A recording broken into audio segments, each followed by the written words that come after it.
कोई व्यक्ति दूसरे का अपमान क्यों करता है? क्या आपने कभी विचार किया है?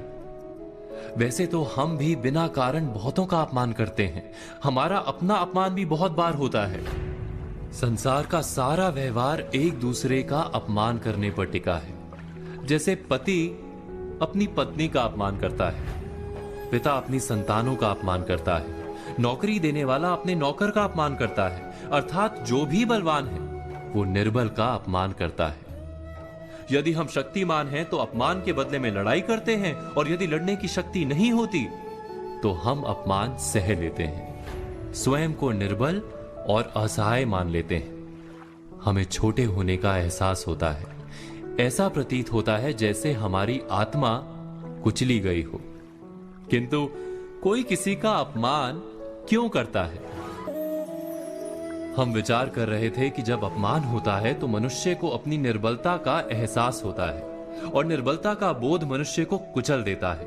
वो अधिक से अधिक निर्बल बन जाता है, अत्याचार सहने की आदत सी पड़ जाती है, आत्मविश्वास का नाश हो जाता है। और जब आत्मविश्वास नहीं होता तो मनुष्य शराब और जुए जैसे व्यसनों में सुख ढूंढता है, मन से रोगी बन जाता है।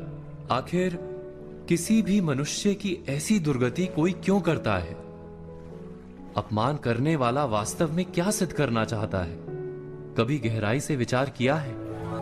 हम विचार कर रहे थे कि कोई भी मनुष्य किसी का अपमान क्यों करता है। वास्तव में हम किसी का अपमान करते हैं उसकी निर्बलता सिद्ध करने के लिए, यह बताने के लिए कि हम अधिक शक्तिमान हैं। अर्थात वास्तव में अपमान करने वाला स्वयं अपने आप को शक्तिमान या बलवान सिद्ध करने का प्रयास कर रहा है। अपमान करने वाला हकीकत में अपनी शक्ति से आश्वस्त नहीं है, उसे अपनी शक्ति पर भरोसा नहीं है। दूसरों को चुनौती देकर वो अपनी शक्ति पर विश्वास प्राप्त करने की कोशिश करता है। क्या ये सच नहीं? हम बात कर रहे थे कि जब हम किसी का अपमान करते हैं तो वास्तव में इतना ही प्रकट करते हैं कि हमें अपने बल पर भरोसा नहीं। हमें ये संसार एक अविरत संघर्ष प्रतीत होता है, कभी ना रुकने वाली एक जंग सी दिखाई देती है। हम अपने निकट आने वाले सभी को प्रतिद्वंदी मानते हैं, फिर वो पति या पत्नी ही क्यों ना हो। हमें निरंतर लगता है कि हमें अपनी शक्ति सिद्ध करनी होगी, अन्यथा हमारा शोषण होगा, हम किसी के गुलाम बन जाएंगे।